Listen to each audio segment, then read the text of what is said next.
Muy bien. Hoy es viernes 10 de diciembre del año 2021. Vamos a hacer el cierre de nuestros encuentros sobre satanismo y exorcismo, una aproximación epistemológica al problema del mal, epistemológica e histórica al problema del mal, teniendo como referente esta visión cristiano occidental del satanismo y el exorcismo que hemos venido trabajando a lo largo de este par de meses que nos ha ocupado en nuestra reflexión. La semana pasada, por un descuido mío, me confundí y por eso no pudimos tener la sesión de cierre que teníamos programada. La sesión de los lunes ya se terminó hace 2 semanas. La de los viernes iba a ser el viernes pasado y repito, por un impasse, una confusión mental mía, me confundí de fecha y por eso no tuvimos la sesión. Entonces quiero iniciar pidiendo disculpas a aquellas personas que estaban a la expectativa de ese día. Vamos hoy a hacer el cierre y voy entonces, como de costumbre, a proyectar la pantalla. Saludo a Sonia, quien nos está enviando saludos a través del chat. No, no se Ella está escucha en nada. Barranquilla. No, yo no sé. Saludo también a Rosa Arciniegas y a los que están saludando también a través del chat de Zoom. Empezamos entonces, voy a compartir pantalla.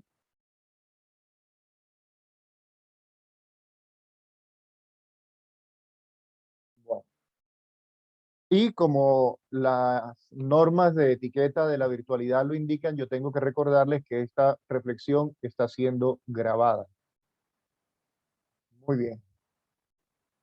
Vamos a tener cuidado con los micrófonos para que no se nos activen y no vayamos a tener interrupciones. Voy a empezar haciendo un repaso, contextualizando lo que hemos estado trabajando. Ese texto ya lo leímos, no lo voy a volver a leer, eso lo leímos en una clase anterior, donde se hacía énfasis en lo importante que es vivir la experiencia del conocimiento, no por lo que nos cuentan otros, sino porque nosotros también tomamos la iniciativa y salimos a buscar la verdad, salimos a encontrar la verdad. Entonces, recordemos, recordemos el propósito de lo que hicimos en este curso que estamos concluyendo. El propósito básicamente es comprender el significado teológico y psicológico de la figura de Satanás y el sentido teológico y psicológico del exorcismo desde el contexto de la historia de la psicología colombiana. Y hoy vamos a dejar bien claro, bien clarito, cuál es el significado teológico y psicológico de Satanás y del exorcismo hoy, en el siglo XXI, en el contexto de la psicología y en el contexto de la teología. Si a alguien al final no le queda claro, entonces levanta la mano y pregunta. Estamos para hacer un buen cierre y esa es la idea, eso es lo que queremos hacer. Saludo también a María Niebles, que nos está saludando en este momento. Ya creo que había saludado a Rosa Arciniegas, que está en Barranquilla. Bueno, continuamos entonces.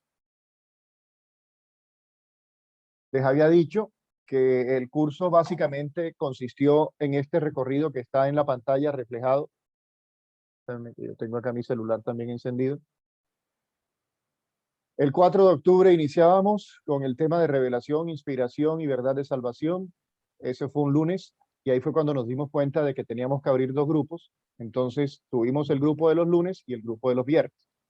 Luego trabajábamos exégesis, hermenéutica y teología. Habíamos dicho que para acercarnos al estudio del satanismo y del exorcismo desde la visión de la cultura occidental cristiana, teníamos que entender que la teología cristiana básicamente se fundamenta sobre esos tres elementos. Un Dios que se revela, un Dios que se comunica, un Dios que comunica una verdad de salvación. Eso es la base de la teología cristiana. Y para acercarnos a esa verdad de salvación que se encuentra en ese libro sagrado de los cristianos que es la Biblia, los teólogos tienen que proceder con un método que tiene tres momentos. Exégesis, es decir, identificar el texto, que sea el texto original o por lo menos el más cercano al original. es decir, verificar que el texto que se está estudiando sea un texto confiable. Eso lo hacen los exégetas. Luego veíamos el segundo momento, que es la hermenéutica, es decir, ya tenemos claro cuál es el texto que vamos a estudiar. Ahora vamos a tratar de entender qué quiso decir el autor a la gente de su época con ese texto. Y por último tenemos la teología bíblica propiamente dicha, que es la actualización de ese texto. Entonces, identificamos el texto, interpretamos el texto y actualizamos el texto. Exégesis, hermenéutica, teología. Y para hacer eso, veíamos que es sumamente importante saber contextualizar el texto desde el punto de vista literario y desde el punto de vista histórico. El libro de la Biblia es una obra literaria. El libro de la Biblia es una obra literaria que está enmarcada en el tiempo, en la historia de la humanidad. Por eso veíamos lo importante que es conocer las claves literarias y las claves históricas a la hora de hacer exégesis, hermenéutica y teología.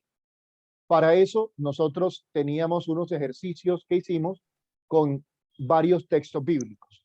Génesis 3 del 1 al 13, Job capítulo 1 del 6 al 12, Marcos del capítulo 1 versículo 12 al 13, Marcos capítulo 5 versículo 1 al 20 y Marcos capítulo 8 versículo 27 al 33.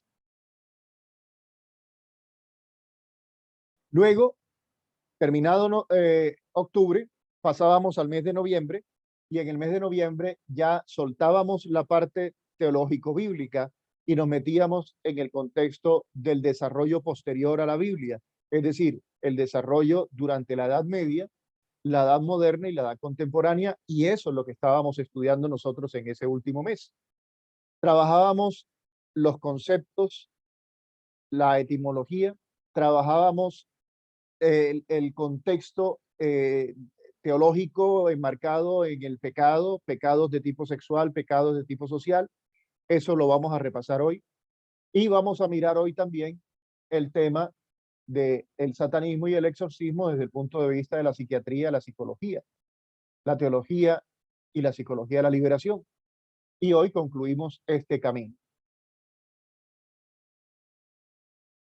Como síntesis del pensamiento, como síntesis del recorrido que hicimos, yo les mandé, recuerdan, un libro, dos libros de Herbert Hack, uno sobre el diablo y otro sobre el diablo también, más pequeño. Les mandé dos libros de Herbert Hack y uno de esos libros es el que yo voy a tomar ahora como referente para presentarles lo que les voy a mostrar. Eso ya se los mostré en la clase anterior. Estoy haciendo un repaso como para que no estemos despistados de lo que estamos hablando y nos podamos ubicar. Entonces, les aclaro y les advierto que lo que estoy diciendo aquí, ya ustedes debieron haberlo leído en el libro de Herbert Hack, que se llama El Diablo. En la página 319 nos dice, establecer relaciones entre algunos hombres y Satán fue un pensamiento totalmente ajeno a Jesús. Su idea no era darle protagonismo a Satanás. La confianza de que al final Dios todo lo conduciría a buen término era el motor de la vida de Jesús. Era la base de la vida de Jesús. Jesús no era un predicador del diablo, no era un predicador de Satanás. Él no vino a hablar de Satanás. Es más, él ni siquiera vino a enfrentar a Satanás. Él vino a salvar a los hombres. Él vino a liberarnos del pecado. Él vino a mostrarnos el camino que nos conduce a la vida plena, hasta el punto en que él mismo se hizo camino. Esa es la visión cristiana, ¿no? Recuerden que estamos hablando de la teología cristiana. En ese camino que hicimos también, hay varios conceptos que ya tenemos que dejar claro. Voy a recordarlos rápidamente porque, como les digo, eso ya lo trabajamos en la clase pasada. El concepto de Satanás. ¿Qué significa la palabra Satanás? Satanás significa adversario. Un Satanás es un adversario. Tú puedes ser un Satanás, un adversario de Dios, un adversario del plan de salvación de Dios. Así como Jesús le dijo a Pedro, apártate, aléjate, vas de retro, vete para atrás, Satanás. ¿Por qué? Porque tus pensamientos no son los pensamientos de Dios. Piensas como piensan los hombres. Eso fue lo que le dijo Jesús a Pedro: apártate, Satanás. Entonces, ahí está claro que Satanás es adversario. Eso es lo que significa la palabra Satanás. La palabra diablo, diabolos, significa el calumniador, el que separa, el que divide. La palabra demonio significa genio, espíritu. Eso significa demonio. Entonces, dentro de la demonología griega, la de los filósofos griegos, dentro de la demonología cristiana, dentro de la demonología mesopotámica, la palabra demonio podía ser un genio maligno o un genio benéfico, un espíritu bueno o un espíritu malo. Es decir, en la demonología no se hacía un uso exclusivo de la palabra demonio para referirse a alguien malo. La palabra demonio significaba genio, ingenio, inteligencia, espíritu. Los demonios, genios o espíritus podían ser buenos o malos. En el ámbito de las creencias espirituales se cree que los demonios, en tanto fuerza no personalizada, actúan a través de las personas bajo la forma de la posesión y por lo tanto pueden impulsarles tanto a la creación como a la destrucción, tanto al bien como al mal. Entonces, por ejemplo, en la posesión demoníaca, desde la perspectiva griega, los filósofos podían estar poseídos por un demonio bueno que los hacía pensar de manera inteligente. Entonces, repasemos. La palabra Satanás significa adversario. La palabra diablo, calumniador. La palabra demonio, genio. Alguien se le abrió el micrófono, voy a detenerme para poder silenciarlo. Por favor, cuidado con el micrófono. Vera Arcón, se te abrió el micrófono, Vera. Ten cuidado con el micrófono, por favor. Ya lo silencié. Bueno.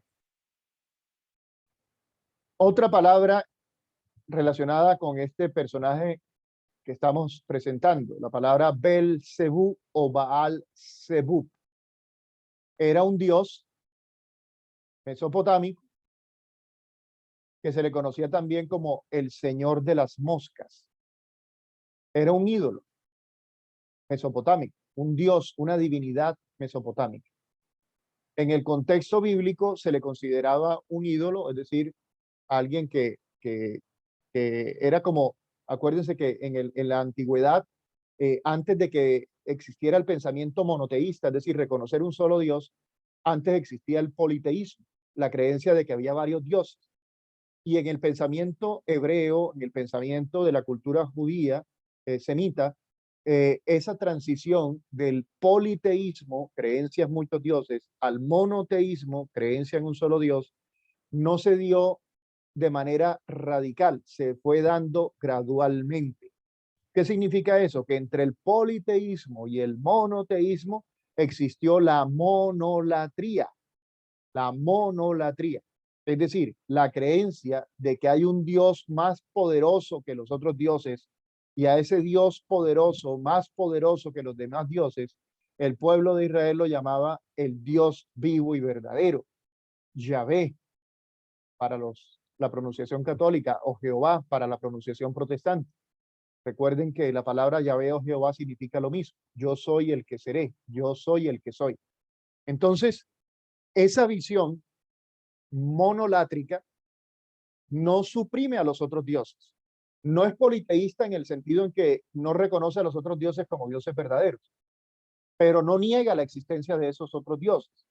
Entonces, en ese momento, cuando se está hablando de Belzebú o Baal-Zebub, estamos en esa mezcla, en ese atardecer. Uno no sabe si es de día o es de noche. Entonces hay rastro de politeísmo, empieza a aparecer el monoteísmo, pero no es monoteísmo, pero tampoco es politeísmo. Entonces, ¿qué es? Es monolatría.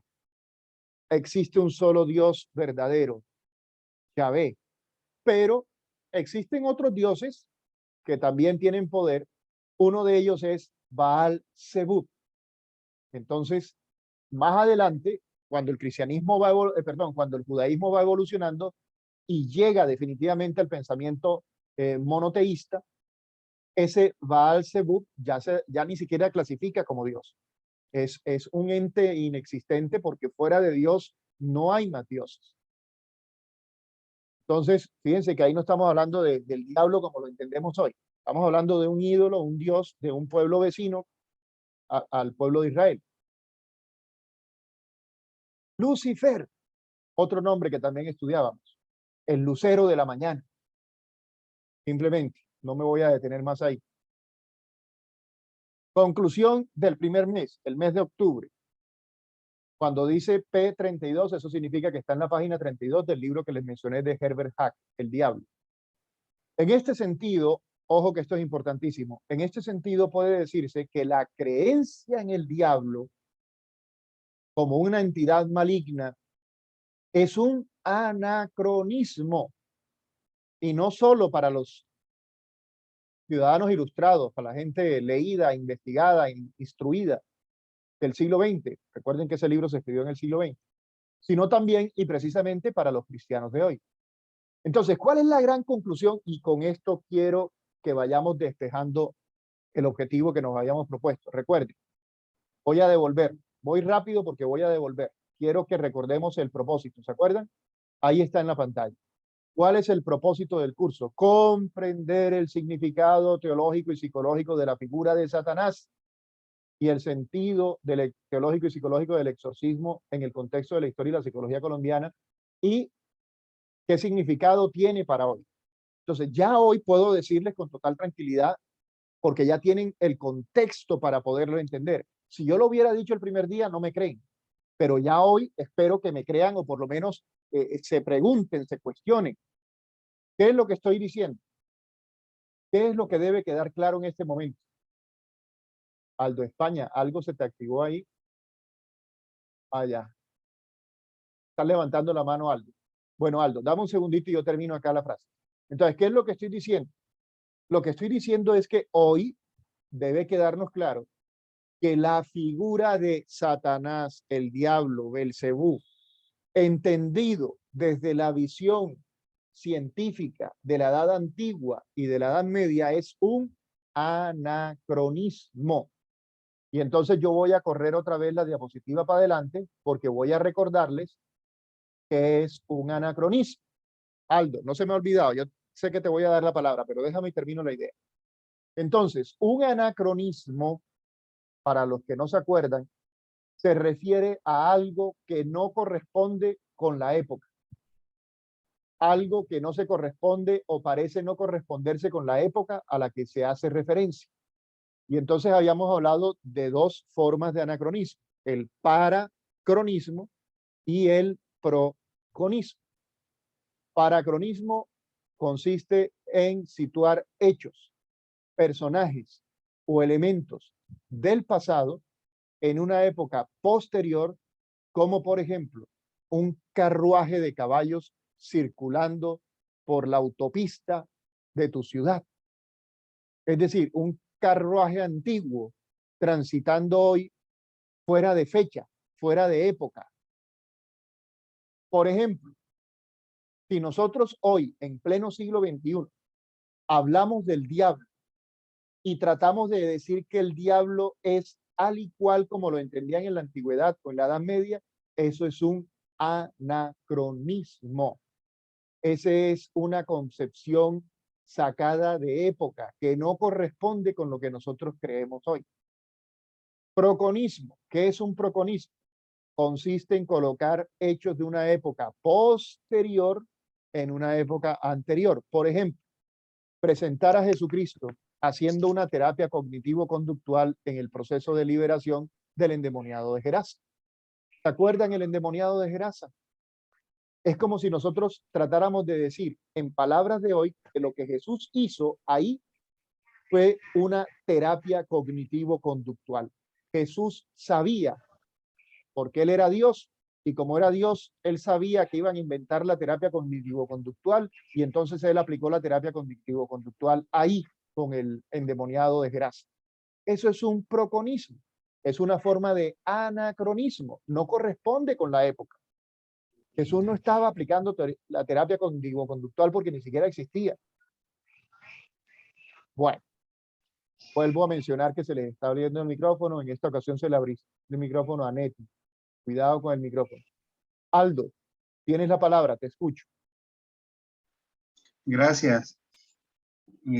Gracias, Mauricio, te agradezco. La pregunta que quería hacer es puntual. Entonces, a mí me preocupa mucho cuando tú hablas de anacronismo, porque en suma y mirándolo, no sé, tangencialmente, de pronto no estuve en, pero termino entendiendo en tu análisis, entonces que el demonio termina siendo un mito y no una realidad para nuestra fe actual y para nuestra fe católica, para lo que miramos hoy en este siglo. Y también me preocupa porque existe como una tendencia teológica exagerada a hacer una exégesis muy profunda en la Biblia y que nos hace, desde ese punto de vista, retroceder y llegar a una idea de que el demonio realmente no existe. Cuando tú hablas de anacronismo, entonces yo me quedo preocupado porque esa idea hace que las personas piensen que el demonio entonces se convierte en una realidad ilógica, como alguna vez empezamos a pensar también con pruebas de que, por ejemplo, el diluvio nunca pasó. Entonces, eso choca mucho con la fe del pueblo. A mí eso me preocupa muchísimo y quería como decir eso, hasta qué punto o cuál es esa de que el demonio no existe, de que el demonio no, es un mito. Aldo, ¿qué es lo que te preocupa? Cuando tú dices te preocupa la fe del pueblo, ¿qué es lo que te preocupa?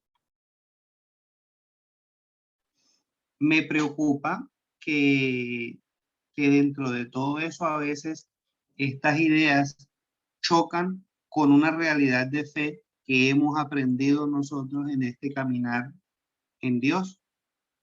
¿Tú crees en el niño Dios? Yo creo que Jesús fue niño, claro, ¿Y crees que y el que niño desde Dios el trae los punto de regalos? vista y que ¿Crees? desde el punto de vista de Aldo, Aldo, nuestra fe, Aldo, con hagamos los una, méritos de la infancia de él como niño, Aldo, nosotros podemos pedir unos favores.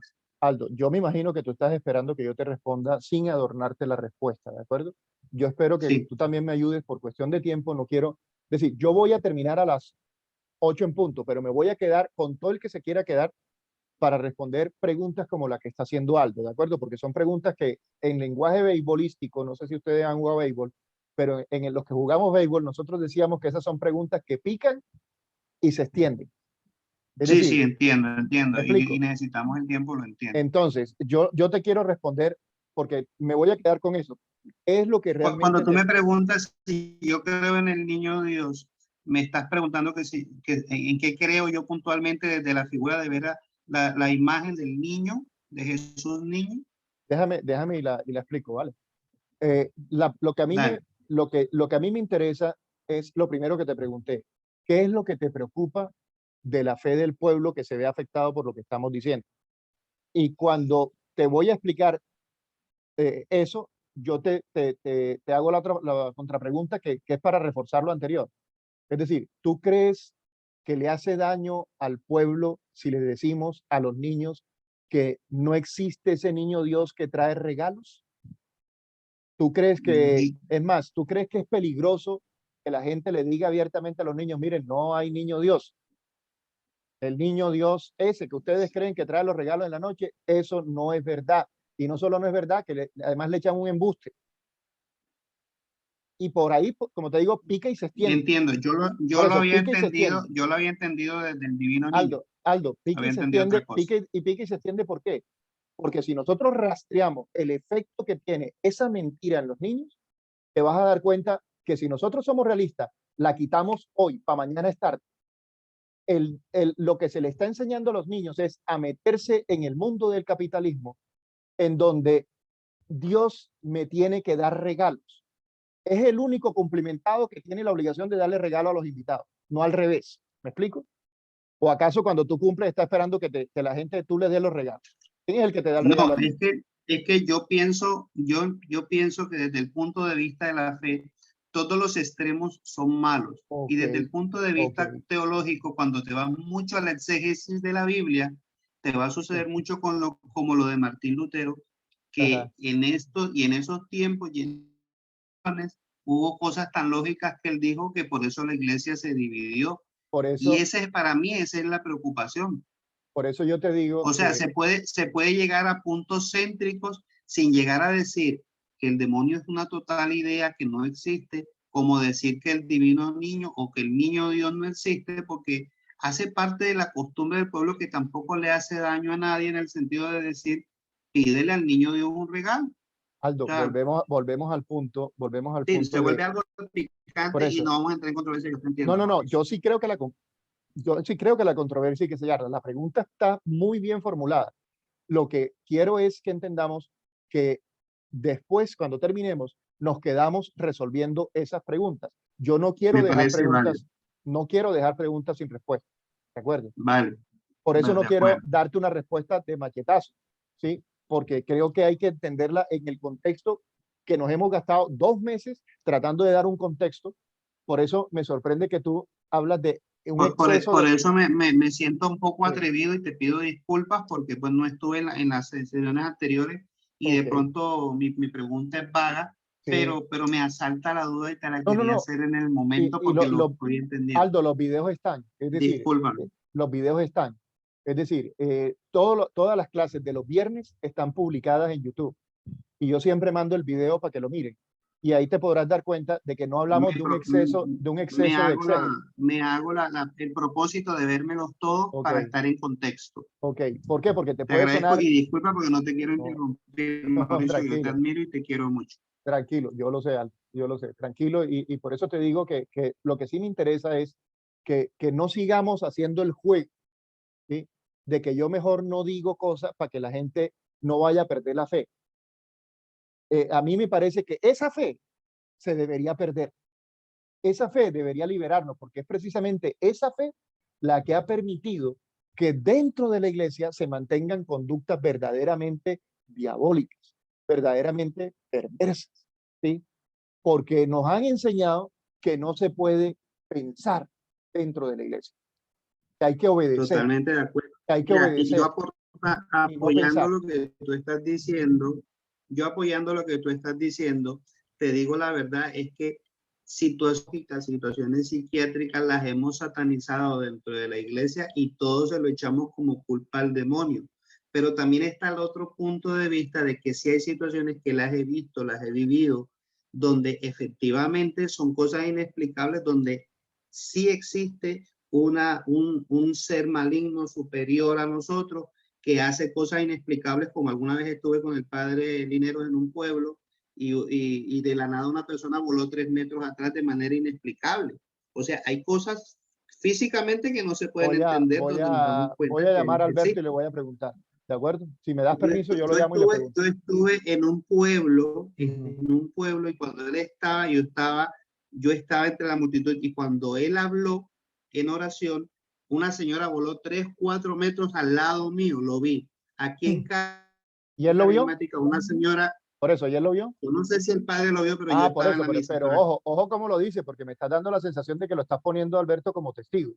Y te soy sincero, si no, te Alberto ve un estoy tipo contando volar que tres estuve en una metros, misa, por eso, si te estoy Alberto contando que vea, estuve en una misa donde pasó. Aldo, si Alberto ve a una señora volar 3 metros, te aseguro que me hubiera contado.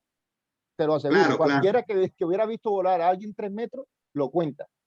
Y ahí es Te donde yo cuento te algo digo, que, Aldo, ahí es donde yo te digo, mira, esa es la parte que nosotros tenemos que moderarnos también a la hora de contar la historia. Si tú cuentas eso así como lo estás contando, más de uno lo toma al pie de la letra literal y dice, uy, Aldo fue testigo de una señora que voló tres no, yo metros. estuve ahí, ¿Y voló 3 metros, estuve Aldo? ahí. Sí, de verdad, créeme que ¿Sí? sí, lo vi. No, no te creo, eso es Mira, lo que te estoy diciendo. ahora en Cali estuve viendo orar por una señora y la señora tenía la cabeza en el piso y la señora caminaba totalmente recta en una ¿Dónde pared lo viste, Aldo? con la cabeza en Aldo, el piso. Aldo, ¿dónde lo viste? Y en Cali, en una misa en la Renovación En Carismática. una misa de la Eh, Renovación Carismática. ¿Y de ujú. casualidad hay documentación de lo que tú estás diciendo? No, pues los que estábamos ahí porque a la señora Aldo, llevaron a un lado. es lo que te estoy diciendo, yo soy de la renovación carismática y en la renovación carismática, si no había diablo, no había grupo. La gente no funcionaba si no habían cosas raras, si no había cosas Sí, sí, exóticas. en eso tienes Y razón. O sea, hay muchas es la cosas parte donde yo te que digo, suceden cuando hablamos de exageradamente. Tienes exégesis, cuando razón. hablamos de exégesis, cuando estamos hablando de hermenéutica, cuando estamos hablando de teología, cuando estamos hablando de buscar la verdad, uno no puede, Aldo, dar argumentos si no tiene las evidencias o si no dice cómo verificar lo que tú estás diciendo. Es decir, yo no puedo decirte que yo te creo porque es que no te creo. Yo no creo que una persona vuele 3 metros, Aldo, a menos que la empujen o la proyecten de alguna manera. Yo no creo que una persona camine de cabeza y trepe paredes. Yo no creo eso, Aldo. No creo. Y es más, eso no me quita la fe en Dios. Para creer en Dios, yo no tengo que creer en eso. Amén. Yo estoy de acuerdo ¿Sí? contigo en Entonces, eso, yo totalmente. no creo ni que huelen, ni que salten, ni que escupan clavos, ni que... Esa es la parte que yo he venido insistiendo acá. Eso es una visión anacrónica. Anacrónica, ¿qué significa? Que en la Edad Media lo decían y la gente lo creía. El poder del testimonio era invaluable. Y por eso muchos de los llamados testimonios de exorcismo de la Edad Media están basados en eso. A alguien se le ocurrió decir, escupió clavos y lo escribían, escupía clavos de la boca, sin verificarlo y sin nada. Entonces, como se volvieron documentos oficiales, la gente ignoraba el proceso de verificación de las evidencias. Aldo, y tú y Pero, yo sabemos qué es lo que quiero. y todos los libros del padre Fortea, donde cuenta Paja, todas esas cosas, paja, todo carreta, se cuenta, ¿no? ¿Es carreta, paja? paja, paja, carreta. Ahora, la pregunta es, ¿por qué lo hace? ¿Por qué lo hacía? Porque ya murió. ¿Por qué lo hacía? Ahora, yo sé que eso suena muy extraño para oídos que están acostumbrados a que no se puede cuestionar la autoridad del sacerdote, no se puede cuestionar, porque es que esa es la base de la ignorancia, infundir miedo, infundir miedo. Total, yo te digo una cosa, o sea, de las cosas, de estas cosas que estamos hablando, yo no hablo de miedo, porque tú tienes toda la razón. Lo que yo digo es que no podemos llegar a los extremos de decir que las cosas malas no existen porque hasta Jesús se enfrentó a demonios y está en la Biblia. Aldo, y ahí es O donde yo sea, creo que te perdiste, ahí es donde te perdiste en los capítulos anteriores. me perdí los capítulos Sí, anteriores, tienes razón. Me los voy a ver para poder conversar bien porque de vale. pronto estoy siendo imprudente. Discúlpame. No, está siendo curioso, inquisitivo, y te aseguro que los demás lo están disfrutando también como yo. Es decir, me estás ayudando a hacer el resumen, la conclusión. Eso, si no te estaría hablando. Creo que Gracias. la pregunta es oportuna. Bueno, entonces, ojo con eso. Si algo tiene que ayudarnos este curso es a perderle el miedo a la verdad, a perderle el miedo a la verdad. Conoceréis la verdad y es la verdad, Aldo, la que te hace libre. La mentira no te libera, la mentira te esclaviza. Y ahora, repito, ojalá esto nos sirva para romper esa visión mágica de la ciencia, esa visión mágica de la historia, esa visión folclórica que muchas veces nos aleja del avance, del progreso de nuestros pueblos. Somos pueblos atrasados no solo científicamente, somos pueblos atrasados culturalmente. La gente todavía compra el baloto pensando que le va a cambiar la vida, ¿sí? La gente todavía está esperando el milagro de última hora cuando ya están viejitos y muriéndose para poder ser felices. Cuando me gane el baloto, yo voy a repartir plata. Es más, ya tienen hasta la plata repartida y todo. Y nunca se ganan el baloto. Mientras tanto, se les pasó la vida y no la disfrutaron. Bueno, para los que están en el extranjero, no sé si saben, el baloto es una rifa, la rifa que más plata da aquí en Colombia. Bueno, seguimos entonces. Vamos a compartir pantalla.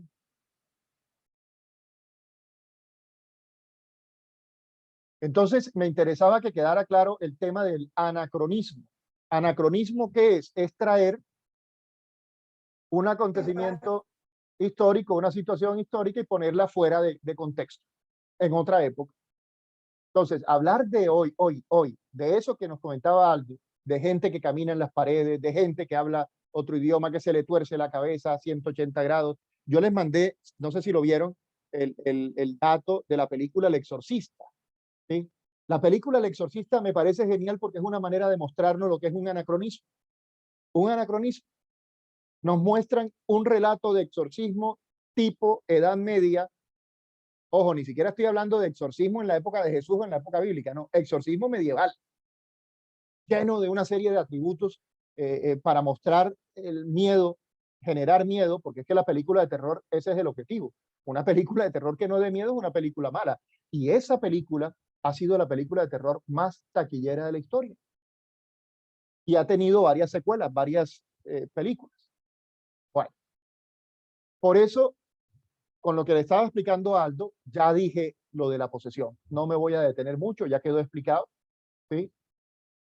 Ustedes lo vieron también en el libro, en la página 326. La creencia de que los malos espíritus o demonios pueden tomar posesión de un hombre, adueñándose de sus actividades psíquicas y físicas y convertirla en un extraño para sí mismo es tan antigua como la humanidad. ¿Por qué? Porque antes la gente no entendía los procesos mentales. Es más, ni siquiera entendían las borracheras. Una borrachera era vista muchas veces como un trance religioso. Se emborrachaban porque así se comunicaban con los dioses. Se emborrachaban porque así dejaban fluir el verdadero espíritu de la persona. Ahora, mucho menos iban a entender lo que era una esquizofrenia, un brote psicótico o cosas por ese estilo. Ni tampoco lo que eran los efectos alucinógenos de plantas alucinógenas. La historia de las religiones en todos los lugares, en todas las épocas, incluyen el elemento de la posesión de tipo espiritual. Había posesiones positivas y había posesiones negativas. La religión cristiana conocía las dos formas, posesiones positivas, posesiones negativas, pero privilegió siempre. Es decir, cuando hablaba de posesión, siempre se estaba refiriendo a la posesión de un espíritu maligno. Desde la antigüedad hasta la Edad Media se representaba a los demonios de manera plástica, es decir, lo pintaban, lo moldeaban en esculturas. Los demonios eran vistos como personas, no como personajes, ¿sí? Desde el punto de vista de la plasticidad. Pero literariamente en la Biblia, en el Antiguo Testamento, en el Nuevo Testamento, iba quedando claro que no son personas. Y no son personas y por eso no lo equiparaban con Dios. En la Biblia Dios sí es persona. Satanás, el diablo, no es persona, es un personaje, como se los explicaba con el cuento de Caperucita Roja. Caperucita Roja no es una persona, es un personaje. El lobo feroz no es una persona, es un personaje. Pero los personajes no significa que no representen cosas de la vida real. A una niña, cuando se le iba a decir que no hablara con extraños, le contaban el cuento de Caperucita. ¿Es verdad lo que dice el cuento? Sí, es verdad. Pero ¿es verdad que existía un lobo que hablaba? No, eso no es verdad, eso es un personaje. Lo mismo pasaba con los relatos bíblicos donde aparecía el diablo, donde aparecía Satanás, donde aparecía la serpiente, ¿se acuerdan? No era una persona. Las serpientes nunca han hablado. Era un personaje. Los demonios podían entrar dentro de la visión mitológica, mágica, antigua, podían entrar por cualquier parte del cuerpo. ¿Por dónde entraban los demonios? Por cualquier huequito que tuviera el ser humano. La boca, los ojos, las orejas, la nariz, los órganos de evacuación, por el fundillo también podían entrar. Por eso desde la visión supersticiosa hasta comer era peligroso. Acuérdense Juan capítulo 13 versículo 27. A Judas se le mete el demonio justo ahí, justo ahí. Bueno, perdónme, hay una persona que está llamando, voy a decir que estoy en una conferencia, permítame un segundo. A la orden. Estoy en clase en este momento, si me puedes llamar en una hora, con mucho gusto conversamos. Bueno. Sí, discúlpenme, pensé que era alguno de ustedes que se había desconectado, porque a veces se desconectan y me llaman. Entonces, eso ya lo dijimos, no voy a detenerme ahí. Se consideran posesiones diabólicas en la antigüedad, se consideraban como posesiones diabólicas las enfermedades que no tenían explicación.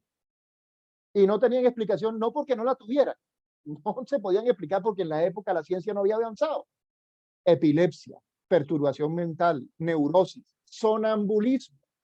¿Se imagina lo que es una persona dormida que de pronto se pare y empieza a caminar por toda la casa, incluso hablando, incluso con los ojos abiertos? Eso la gente lo entendía como una posesión diabólica. Hoy en día a nadie se le ocurre decir que un sonámbulo está poseído por el diablo. ¿A quién se le ocurre decir eso? Sigue siendo un fenómeno extraño. Yo me acuerdo que mi hermano Elías, por ejemplo, él se levantaba cuando estaba pequeñito y hasta el punto en que a mi mamá le tocó y a mi papá le tocó ponerle un pasador a la puerta del cuarto, porque una vez se levantó, llegó al patio, iba a sacar al perro a pasear a la calle. Eran como las 3 de la mañana. Pasador en la puerta. Ahora, ¿a quién se le ocurre decir que mi hermano estaba poseído y que estaba cogiendo al perro porque el perro es un símbolo del diablo y un símbolo del mal? No, no, no, nada. Hoy en día eso se llama sonambulismo. Para solucionar semejante problema surgió pronto la necesidad de buscar una explicación teórica y terapéutica adecuada a esos fenómenos. Se desarrolló entonces, paso a paso, una teoría completa de la posesión diabólica. Eso ya lo vimos y les expliqué incluso que el primero que se ocupó de manera organizada, sistemática sobre el asunto fue Justino, un cristiano del siglo II después de Cristo.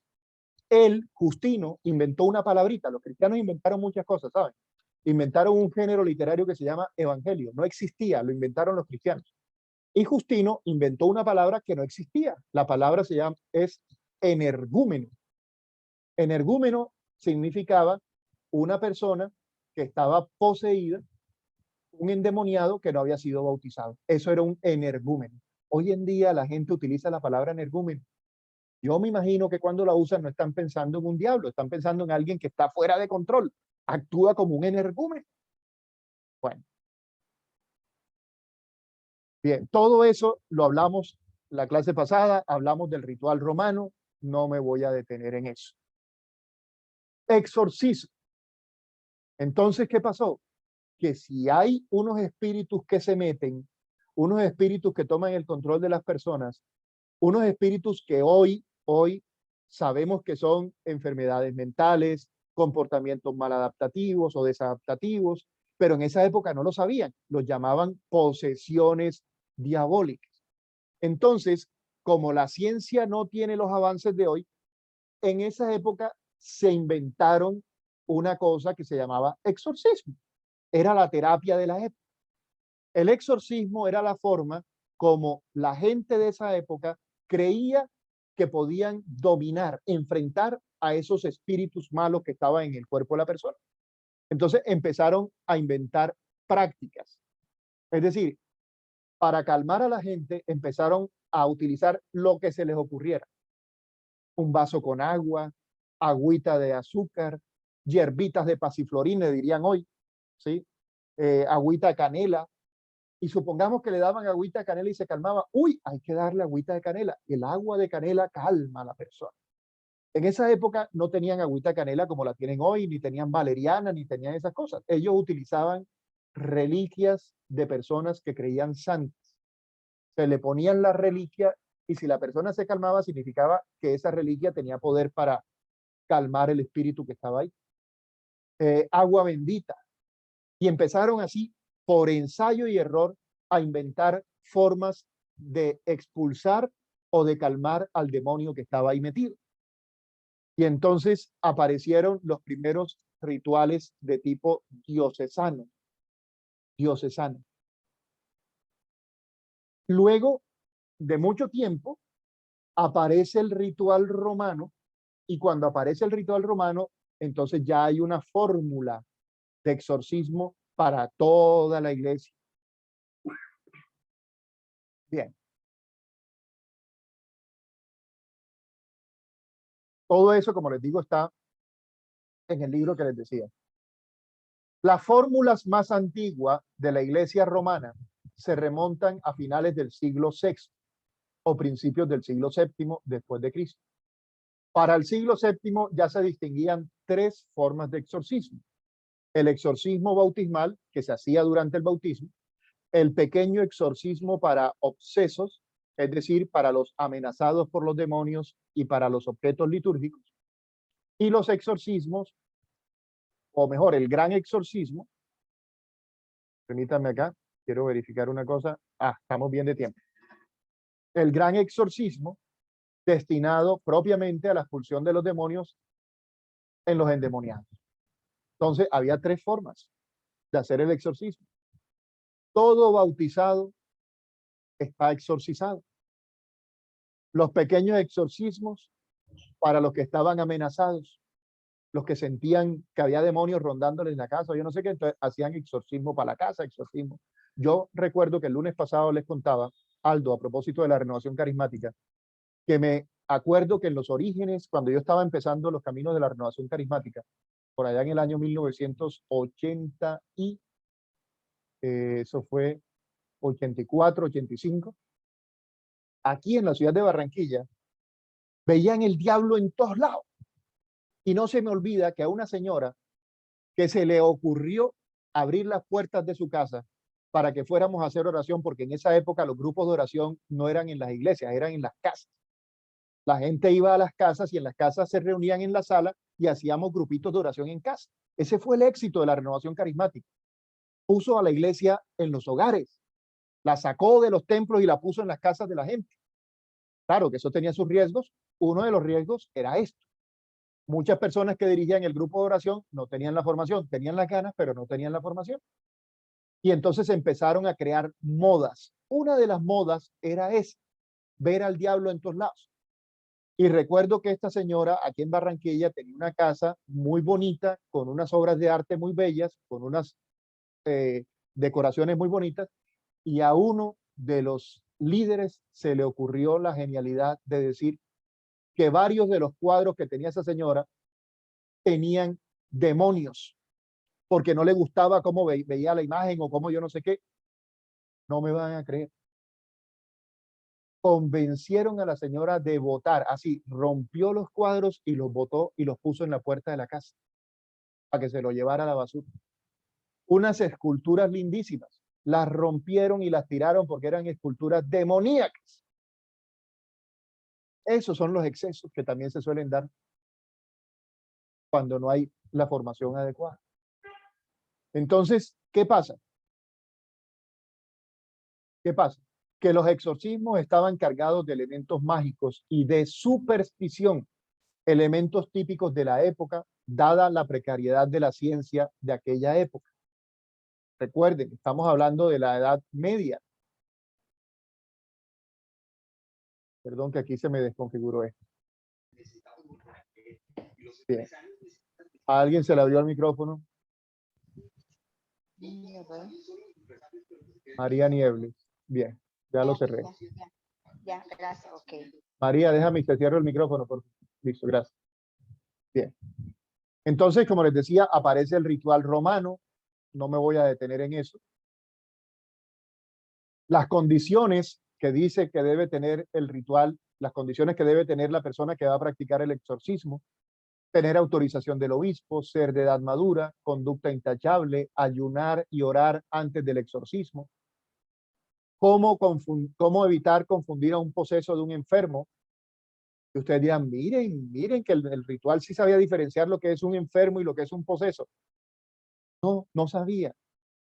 Y no sabía por qué, porque lo hace con los criterios de la ciencia médica de esa época. Recuerden, ritual romano. Ritual romano, estamos hablando de 1614, siglo XVII. Estamos hablando de la ciencia del siglo XVII. Bueno.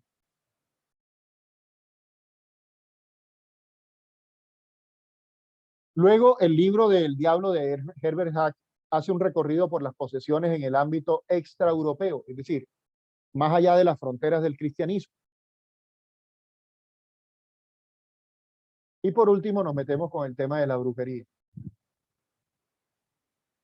Ya se fue configurando toda una teología del demonio en la Edad Media, ya se fue configurando toda una teología del exorcismo. Ahora hay que identificar los instrumentos, según la Edad Media, los instrumentos del diablo en el mundo. Entonces, ¿quiénes eran los instrumentos del diablo en el mundo? Nada más y nada menos que las brujas. Y entonces, nos encontramos con esto. La caza, persecución y quema de brujas es uno de los capítulos más oscuros, tenebrosos y vergonzosos de la historia de la Iglesia cristiana. En el año de 1275, siglo XIII, era condenada a la hoguera en Francia la primera bruja. Los últimos casos reportados de quema de brujas se remontan a 1745, 1782 y 1793. En 1184, siglo XII, se funda el Tribunal del Santo Oficio de la Inquisición en Francia, en el sur de Francia. Ahí nació la Inquisición y nació para luchar contra una herejía que era la herejía albigense. Esa primera Inquisición episcopal, miren que no era una Inquisición romana, no era la Iglesia Universal, no, era una Inquisición en Francia, la Iglesia de Francia que tenía un problema y trató de enfrentarlo con ese tribunal. Dependían del obispo. Ella fue sustituida por una Inquisición papal. Es decir, ya no era el obispo, ahora era el obispo de Roma, el Papa, en el año 1231. A pesar de que la creencia en la brujería es anterior al cristianismo, es decir, antes de que existiera el cristianismo, ya se hablaba de brujería. No va a ser sino hasta el siglo XV, 1484, cuando el Papa Inocencio VIII, a través de una bula, va a reconocer la existencia de las brujas. Es decir, en la Iglesia Católica no se creía en las brujas, no se creía que las brujas tuvieran el poder que se supone que tienen las brujas. Ahí el Papa reconoce las brujas y entonces con todo lo que implicaba creer en las brujas, que podían volar, que podían alucinar a la gente, que podían hacer magia, que podían, es decir, un pronunciamiento que prácticamente le estaba dando rienda suelta a la Inquisición para que persiguiera a estas mujeres. Para que el tribunal funcionara, se creó un documento que se llama el Maleus Maleficarum. Es el más famoso de todos los libros sobre brujería. No es hasta 1484, cuando Inocencio saca esa bula, que el Maleus Maleficiarum tuvo todo el poder para poder perseguir y matar brujas. Bueno, voy a pasar aquí un momentico.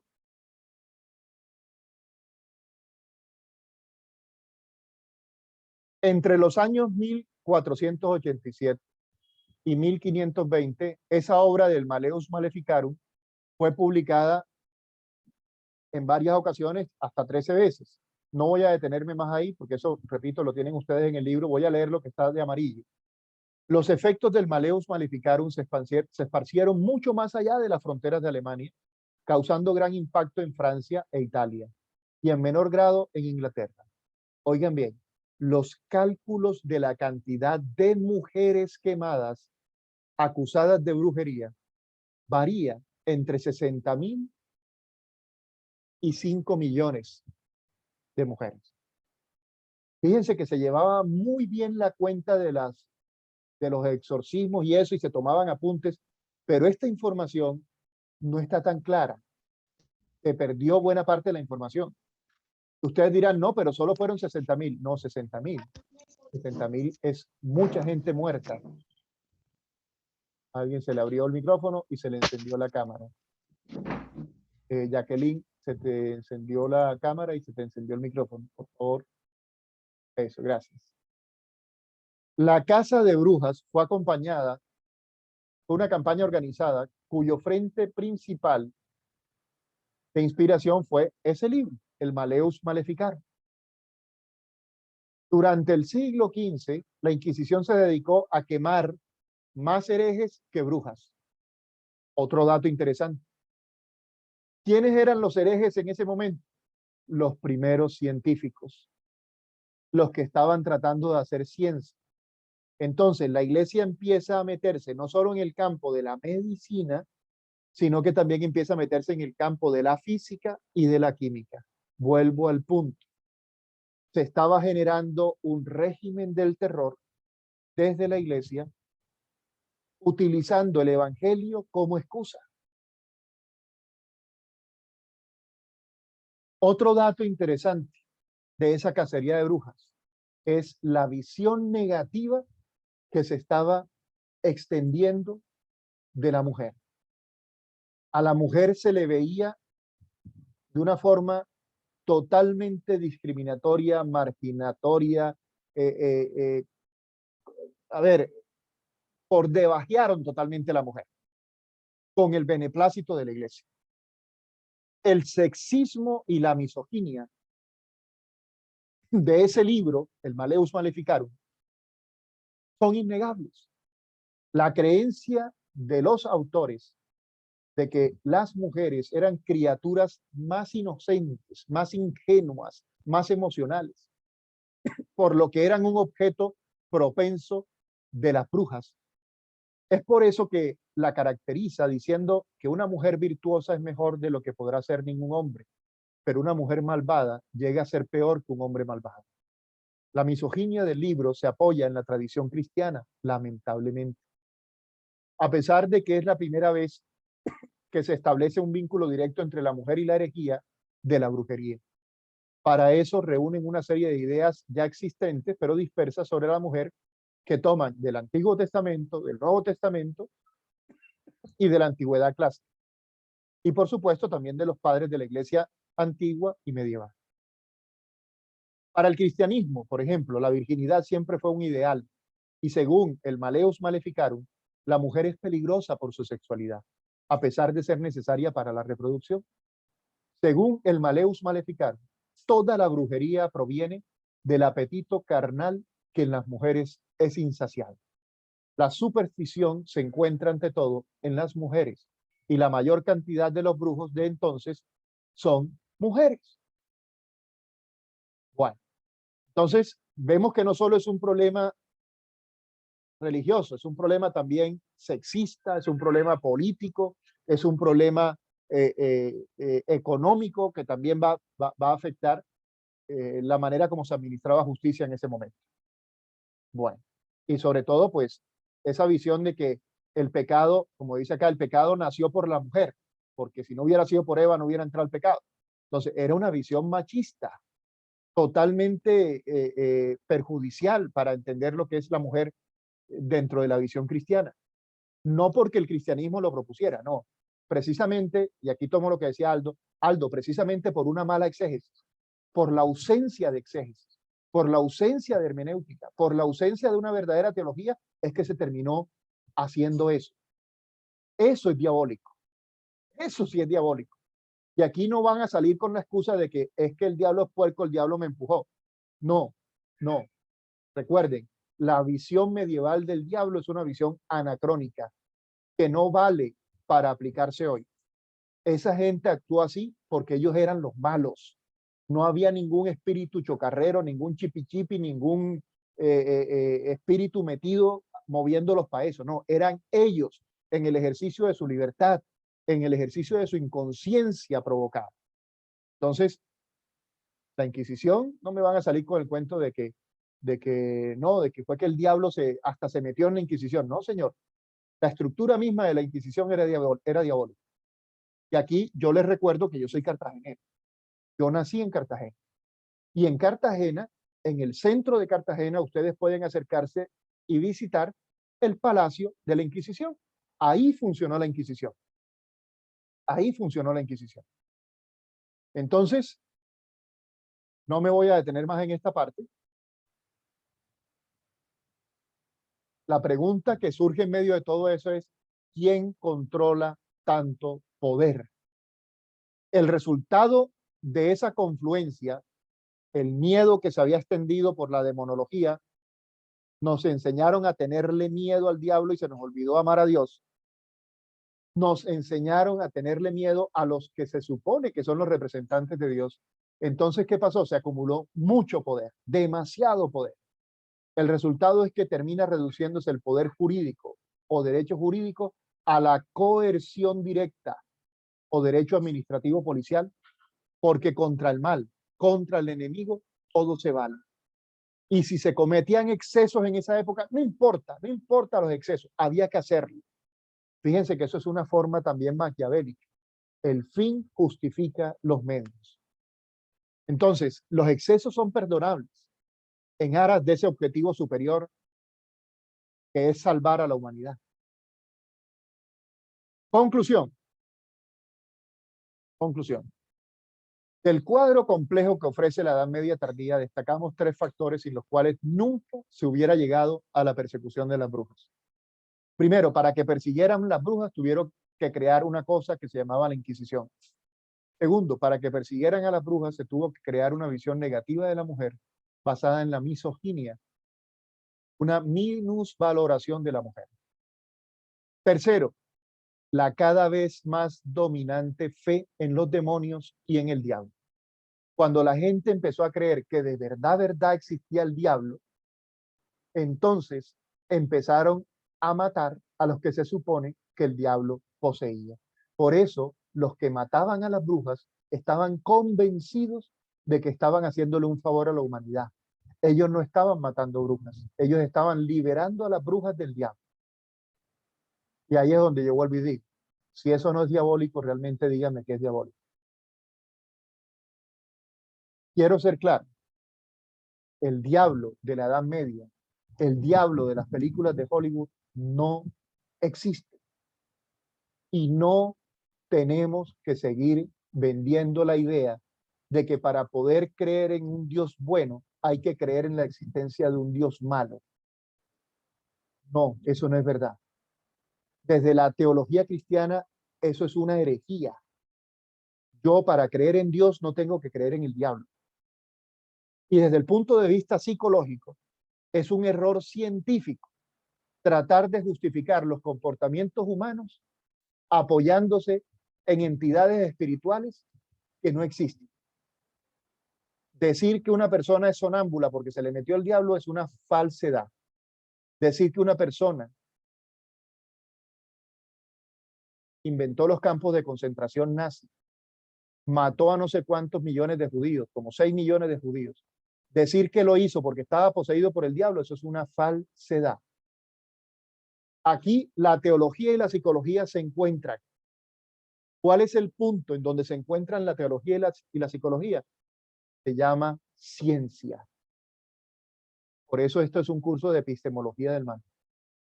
Estamos explicando que desde el punto de vista epistemológico no hay fundamento para decir que existe el diablo como una persona. Existe el diablo como un personaje, no como una persona. Personaje. Y quienes argumentan que existe el diablo y quienes dicen que tienen pruebas, pues ya dejen de mamar gallo y muestren las pruebas. Que dejen de estar escribiendo tanto libro basura que lo único que hace es generar un efecto de bola de nieve. Una mentira repetida varias veces, decían los nazis, una mentira repetida varias veces termina volviéndose verdad. No, señor. Los seres humanos creados por Dios, desde el punto de vista teológico, somos seres libres, conscientes, responsables. Los seres humanos, desde el punto de vista de la psicología, somos seres libres, conscientes, responsables. No de manera absoluta, de manera relativa, porque los seres humanos somos limitados. Nuestra libertad no es absoluta. Nuestra conciencia no es absoluta. Nuestra responsabilidad no es absoluta, pero en el grado que nos corresponde, nosotros tenemos que aprender a decir, yo fui, yo soy el que soy, yo soy el que hice esto, yo soy el que hice aquello. Dejar de estar haciendo, como nos lo muestra muy bien la literatura bíblica en el libro de Génesis, dejar de decir que la culpa es del diablo, dejar de echarle la culpa a los demás de lo que es nuestra propia responsabilidad. Viste, con echarle la culpa a los demás. Bien. ¿Alguien que me diga, por favor, qué hora es? Que no tengo cómo verlo aquí. 8:05, Mauricio. Bueno, entonces, como ustedes saben que yo soy obsesionado con la puntualidad, oficialmente doy por clausurado doy por clausurado el curso de Satanismo y Exorcismo, Epistemología del Mal, desde una aproximación interdisciplinar entre la teología y la psicología. Las personas que quieran quedarse conmigo haciendo preguntas, me quedo, las dialogamos, las trabajamos, que a nadie le dé miedo preguntar, ni le dé pena preguntar. No hay pregunta mal. Bueno.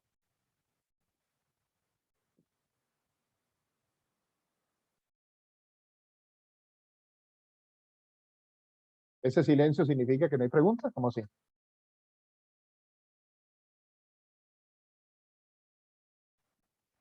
¿Nada? ¿Dónde quedaron todas esas preguntas interesantes que tenían por ahí guardadas?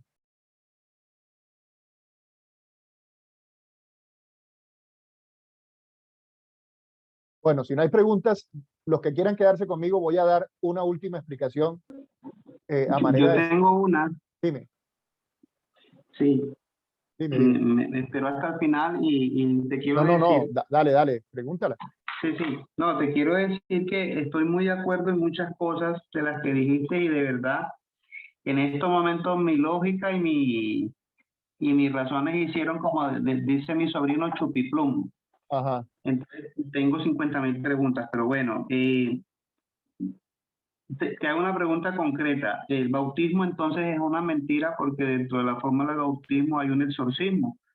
No sé. No, lo que hay es que contextualizar eso con lo que hemos dicho. ¿Qué significa el exorcismo desde la perspectiva teológica del bautismo?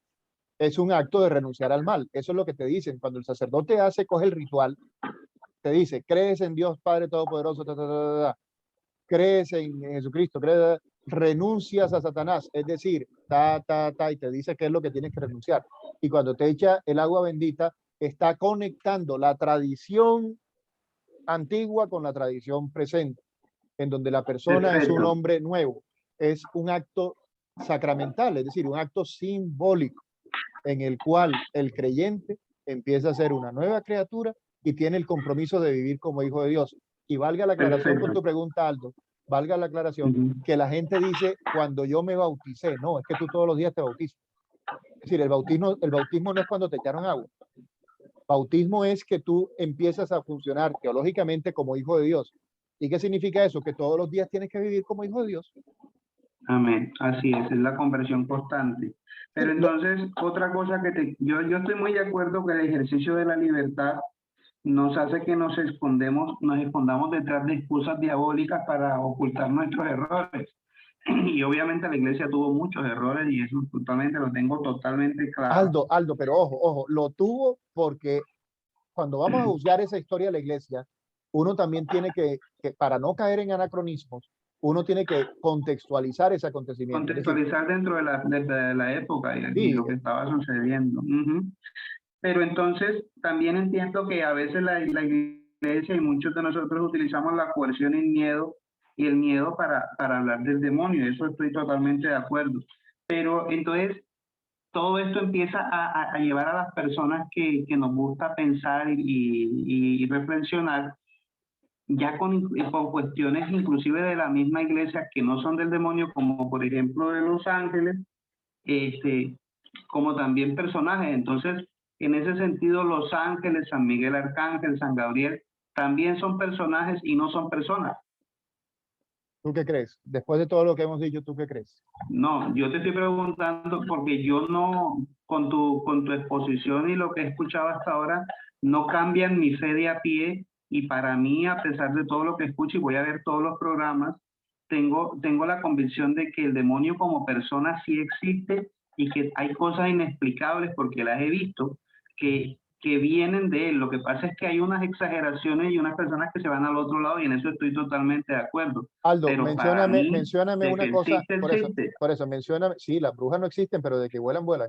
Eso decían antes, ¿verdad? Es decir, yo no creo en brujas, yo no creo en esas cosas. Yo creo de pronto tú no crees en brujas, pero yo he visto cosas que hacen y los efectos que ellas hacen cuando hacen brujerías. He visto personas enfermarse, he visto personas que de un momento a otro viene una enfermedad inexplicable y he visto que después de una oración se sana. He visto milagros. Entonces la pregunta es, ¿existen milagros o no existen los milagros? ¿Todo es efecto de la sugestión? Los milagros existen. Y el milagro más grande es que aprendamos a hacer la voluntad de Dios. Ese sí es el Amén, milagro. totalmente de acuerdo. Totalmente de Y acuerdo. tú me dices que milagro es que Dios hace lo que a mí me da. Cosas sobrenaturales, sanaciones sobrenaturales, cosas inexplicables desde el punto de vista médico, científico, desde el punto de vista pragmático, Aldo, están totalmente documentadas por todas partes en nuestra Iglesia Católica con la intervención de los santos. Entonces, todo esto deja una tela de duda en torno a todas las cuestiones de fe, si lo miramos desde ese punto de vista que tú estás proponiendo para el tema del exorcismo y del demonio, pienso yo. yo me acuerdo, Aldo, que hace unos años un avión que venía llegando a la costa, creo que era la ciudad de Barranquilla, si no estoy mal, se cayó, ya llegando al aeropuerto. Y de ese avión se salvó, si no estoy mal, un niño. No sé, los barranquilleros me recuerdan, por favor, si fue Barranquilla o fue Cartagena. ¿Sí se acuerdan de esa historia, no? Que el pelado quedó como flotando en una tarulla, y al día siguiente publicaron que el niño se salvó de milagro. La pregunta es, ¿y los 230 y pico que se murieron de milagro también? ¿Sí me explico? Sí, te entiendo. Es decir, ¿cómo me dices tú que se salvó de milagro y los otros se murieron de milagro? ¿O qué? ¿Se murieron? ¿Por qué se murieron? El milagro no es que se haya salvado, Aldo. El milagro es lo que el niño puede hacer con su vida después de estar vivo. El milagro no es salvarse. Esa es una visión también Amén, la equivocada de oportunidad. milagro. ¿Sí? Es como cuando hay accidentes de carro y se murieron 20 y se salvó uno, entonces los demás, ¿sí? Se salvó de milagro. El milagro no es la acción Como el mágica. testimonio de 1000 veces que tú conoces, o como todo lo que sucedió con el padre Emiliano Tardif en las misas que yo me imagino que tú también estuviste, en las que miramos milagros y milagros a por doquier, todas cosas inexplicables como los milagros que existen de los santos en su intervención y de toda la cantidad de santos que están documentados Aldo, e inexplicables. O sea, el milagro existe. Aldo, tú y yo conocimos también al padre Darío Betancur. Sabes el cariño y el aprecio que le tenemos al padre Darío Betancur. Se murió la semana Así pasada, es. Aldo. ¿Y se Sí, murió por qué? sí, Porque los así. seres vivos nos morimos. Normal. Y era un hombre que en su vida vivió la experiencia de la sanación y muchas personas se sanaron por la oración de él. Pero la gente Amén. entonces, dirá, bueno, ¿y por qué no se salvó él? Porque es que estamos vivos, Aldo. Y mientras estemos vivos, la muerte es una realidad. ¿Sí? Amén. Ahora, Es que no es, eso no tiene es discusión. decir, aquí la cuestión no es si se curó por milagro o se salvó por milagro. El milagro no es si se cura o no se cura. El milagro es qué hace con su vida. Ese es el milagro. Amén, no, pero yo me refiero a temas sobrenaturales que no los puede explicar la ciencia por más que quiera. Y Aldo, en ese sentido. Pero es que yo vuelvo y te digo, la ciencia no puede explicar cosas, ¿sí? No significa que eso no se pueda explicar después. Es a donde yo voy. Es decir, hay cosas que nosotros llamamos milagros hoy, que de pronto en 30 años no son milagros. ¿Sí? El milagro, por ejemplo, San Juan Eudes, cuando dio el momento de la peste, San Juan Eudes se puso a atender a la gente en la peste, metido dentro de un barril. Afortunadamente no se enfermó, ¿sí? Pero en la peste murió mucha gente en Francia, ¿sí? Y él se puso a atenderlos y bueno, como te digo, menos mal no murió. Pero el asunto es, se murió después. ¿Qué es lo que nosotros estamos esperando? ¿Que el milagro sea una violación de las leyes de la naturaleza, de las leyes físicas? Eso me recuerda mucho, por ejemplo, a las iglesias protestantes, donde te muestran, es un verdadero show en muchas iglesias de estas. Eso es un show, donde, show total. Mira, yo veía un video donde el tipo decía, le está creciendo la pierna, ya le creció, y la pierna igual, ¿sí? Entonces le ponen a la gente a creer cosas que no tienen por qué creer, es decir, si nosotros aprendiéramos a vivir la vida, a ser más agradecidos con la vida, ¿sí? Mira a Tony Meléndez, por ejemplo. No sé si tú sabes quién es Tony Meléndez. Un hombre que nació sin brazos. Lo sigo, lo conozco, un milagro. Nació sin brazos. Ese es un milagro de vida. Por eso, ¿y qué es lo que decía él? en ese video maravilloso, se los voy a mandar ahorita por WhatsApp. Con el Papa, sí. ¿Qué era lo que decía él? Yo veo a la gente levantar los brazos, eso es un milagro. Eso es un Para milagro, él eso es así un milagro. Sí. Pero todos los días levantamos la mano y nos parece la cosa más normal. Yo que ya tengo el pelo blanco, hay días que me levanto y yo digo, ¡fue madre, dolor de espalda tan tenaz! ¿Sí? Y me acuerdo cuando yo era joven y brincaba, saltaba, movía la espalda y nunca le presté atención ni valoré lo bien que se portaba mi espalda hasta que me empezó a doler. Milagro es ser agradecido, milagro un es... milagro poder tener una disertación contigo y conversar, porque te admiro. Gracias, O sea, para mí todo en esta vida consiste en lo ordinario, lo extraordinario y en todo está Dios. Mira lo que para mí, mira lo que dice Irma ahí en el chat, algo. Dice, milagro es hacer lo correcto, con las personas amén. correctas, en el momento correcto, y por sobre todo confiar en Dios. Lo aprendido, lo que me confirma es que la única verdad es Dios, y de allí para adelante, gracias, de ahí para adelante todo es bendición, Irma, Así de es, acuerdo contigo, es así es. decir, nosotros, mira, de verdad, si nosotros fuéramos más contemplativos, si nos diéramos cuenta de que la vida es un milagro, de que todo lo que tenemos es perfecto, perfecto, mira, hasta los momentos de crisis son perfectos, perfectos para valorar, como te digo, el dolor de espalda me pone a valorar el resto de la salud de mi cuerpo, ¿sí? Así es. Deberíamos ser más Mira, yo agradecidos. tuve hipertiroidismo, casi muero, Ajá. y yo siento que fue un milagro para mí, porque cambió esa enfermedad. Y ahí es Pues, donde yo creo, ahí es de donde yo verdad creo que que los todo uno psicólogos, lo mira rara vez. yo creo que los psicólogos ahí tenemos que también ayudar, tenemos que jugar un papel muy, muy importante. Los psicólogos deberíamos tomarnos en serio el comprender al otro, el acompañar al otro. Hay psicólogos que se burlan de las experiencias de fe de la gente humilde, de la gente sencilla. Yo creo que el psicólogo, con esto que estamos viendo acá, también tiene que entender que las expresiones de fe tienen su contexto. No se burlen de la fe, como decían las abuelas, de la fe del carbonero, de la fe de la gente sencilla. En esa fe hay De la verdad gente de a también. pie. En esa fe hay verdad también. ¿Sí? De pronto te dicen, no, mire, que me echaron un maleficio. No se ría. Averigüe qué es lo que quiere decir la persona con el maleficio. Y a través de eso, usted puede empezar a ayudarlo a liberarse de esa visión mágica que lo tiene amarrado y lo puede ayudar a vivir de una forma mucho más libre, más... yo recuerdo, por ejemplo, una señora que llegó a mi consultorio y me dijo, Mauricio, yo voy a hablar contigo porque yo sé que tú eres un psicólogo cristiano. Yo sé que tú sí me vas a entender. Y desde que empezó a hablarme, me empezó a hablar de que le habían echado un maleficio, que en la puerta de la casa ella encontró una bolsita que le habían enterrado y la bolsita salían hormigas y salían cucarachas y ella quitaba la bolsita y en la noche otra vez le aparecían las hojas en la casa y desde entonces el negocio en picada y quebraron y fueron a brujos y una bruja le dijo que ellos tenían un maleficio, que la vecina le había hecho el maleficio. Total, para no alargarles el cuento, la bruja puso a esta familia a pelear con todos los vecinos, porque le empezó a llenar la cabeza de cuentos diciéndole que los vecinos eran los que le tenían envidia y los que los estaban haciendo quebrar. Y los vecinos, mejor gente no podían ser. Pero ¿qué pasa? Que esta señora le tenía tanta fe a los brujos que además le sacaban bastante plata por cada mentira que le iban echando.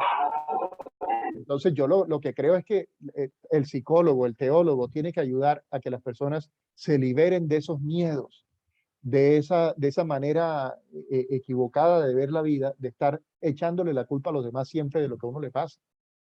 No siempre es así, a veces sí, pero no siempre.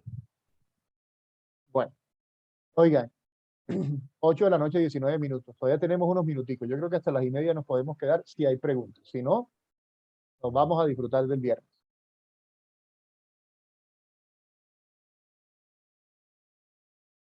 Yo lo que sí les digo es, por lo menos hagan el intento de preguntarse, ¿qué sentido tendría creer en un diablo? ¿Cómo juega esa película ahí? Es decir, un Dios que deja que exista alguien única y exclusivamente para hacer maldades. Un Dios que permite que se le meta en la vida a otro y tome control de la vida del otro y él se queda como un espectador diciendo, ay, mira, parece un muñequito. Ay, un ventríloco. Ay, se le metió el diablo. ¿Qué sentido tiene creer en un diablo como persona, ¿sí? y no como personaje. Para mí eso no tiene sentido. Es decir, repito, yo no necesito creer en el diablo para poder creer en Dios.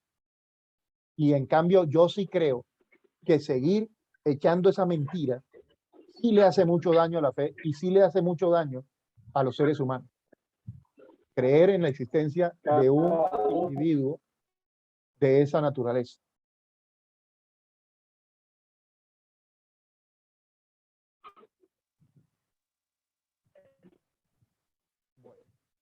Si no hay preguntas, entonces vámonos a disfrutar lo que nos queda del viernes. Ha sido un placer estar con ustedes. Por aquí les invitaré, les indicaré qué otros cursos tendremos. Dialogaremos, nos divertiremos, discutiremos, profundizaremos más en la vida y que ojalá esto nos ayude a estar siempre con una sonrisa en la cara, a no estar amargados, a no estar distribuyendo odios, venganzas, envidias, no más, no más. Cambiemos el mundo de adentro para afuera. Vamos a reírnos más, vamos a estar en paz, tranquilos. Cuiden su paz, no dejen que se las arrebate, no dejen que se las quiten. Aléjense, como dice Desiderata, aléjense de las personas ruidosas, son un fastidio para el espíritu. La gente que siempre está viendo lo malo, la gente que siempre está pensando en lo malo, la gente que solo le interesa resaltar lo negativo. No, no, no, no, no. Vea, sacúdanse, sacúdanse eso. Aprendan a disfrutar lo bello que tiene la vida, el milagro de la vida. Bueno, bendiciones Irma, saludos también Sandra. Espero que tengan una feliz Navidad y un feliz año nuevo. Chao.